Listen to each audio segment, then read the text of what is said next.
For a long time now, few things have affected me as much as the death of Stan Swamy on the 5th of July. He was a champion of human rights and spent his entire life in the service of the downtrodden, the marginalized. I felt a deep sense of sadness within me and was moved to tears. I couldn't help but remember my grandfather, who too died at the age of 84 and had Alzheimer's towards the end of his life. I want to cover three tragedies today: a tragedy of a great life, a tragedy of all of us, and a tragedy of our system. The first one is irreversible, but the other two are, and this gives me hope. Stan Swamy was accused in the Elgar Parishad or Bhima Koregaon case, and he spent 9 months in jail after his arrest.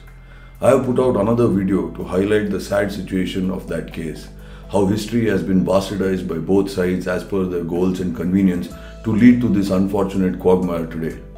Stan wasn't named in the primary or secondary FIR, and only in October of 2020 did his name get dragged into this and he was interrogated by the NIA. The NIA accused him of being a Maoist supporter and to be involved in the funding of the Elgar Parishad event, almost 3 years after that event. He cooperated fully with the NIA interrogation and was interrogated for about 15 hours. He was then asked to come to Bombay by the NIA, which he refused. He was 84, suffering from Parkinson's, and of course there was a pandemic raging across the country. The NIA went to Jharkhand, arrested him and brought him to Mumbai and put him in Taloja jail. He wasn't interrogated even once after he was put in jail. Multiple bail applications were rejected and he had to fight for even a sipper that he needed to drink water.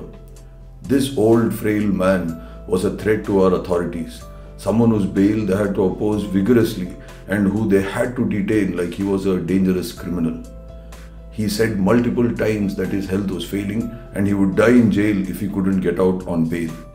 His hospital stay at the Holy Family Hospital needed court approval on a day-to-day basis. And on the 5th of July, he breathed his last in the Holy Family Hospital in Mumbai.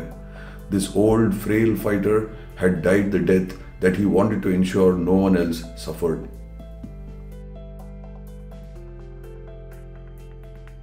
This video will not go into whether he was guilty of the crimes that he was accused of. That would be the job of the courts. The case had to go its course to decide that. We should believe in the law, we should respect the law, and in doing so, we should remember the basic principle of justice. Innocent till proven guilty, not till accused, but till proven. And here lies the tragedy that I will speak of, the one of all of us. Accusations are used as per convenience. Media trials declare that someone is falsely accused at times and at other times declare someone a Maoist as soon as they are accused. And we all also tend to do that. We deem ourselves to be smart enough to figure out which are the false accusations and which are the accurate ones. Depending on our perspective of which side the individual falls on ideologically, we take for or against positions as per our convenience. The left may point out that Arnab got bail in no time. The right might point out that Prashant Bhushan too got bail for 1 rupee. But I say that both these instances are great. Both instances show the judiciary working as it should. Bail should be available to accused and at nominal amounts without the accused having to be high-profile public figures. Our personal opinions have no right to influence the life of others, and we need to respect the rights of all individuals, whether they think the same way as us or not. Bail should be the norm, and the respect of being an innocent person should be accorded to every individual regardless of what the public thinks. This brings me to the third tragedy, our criminal justice system. As a naive person, I used to always think that prisons are for criminals, that is, convicts. But I found out that jails aren't primarily for convicts. I went through our prison statistics on the NCRB, National Crime Records Bureau, and what I found really shook me. There are 478,600 people in jails across this country. This is as of 2019, as that's the data available. And how many of them are convicts, do you know? Only 1,44,125. We have over 3,30,000 people in jail who are under trials, which means that from the principle of innocent till proven guilty, 70% of the people in our prisons are innocent. That's more than 2 out of 3. And yet, they are treated as criminals cut off from their lives, killed by process over the years. For example, there are 1031 convicts who are still in jail after serving their full sentence because they don't have the money to pay the fine imposed on them. 98 of them are there for over 5 years past their sentence. Can you imagine the poverty their families must be going through for them to continue staying in jail for 5 years? We as a nation allow this to go on, allow this situation to continue as long as it doesn't affect us personally, including me. As long as no one close to me is suffering, it's not my problem. Until maybe I see someone like Stan Swamy who reminds me of my own grandfather.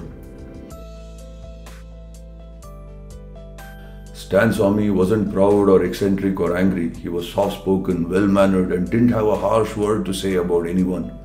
He fought for land rights of the Adivasis, for their rights to natural resources, for their right to respect in society, for their right to justice.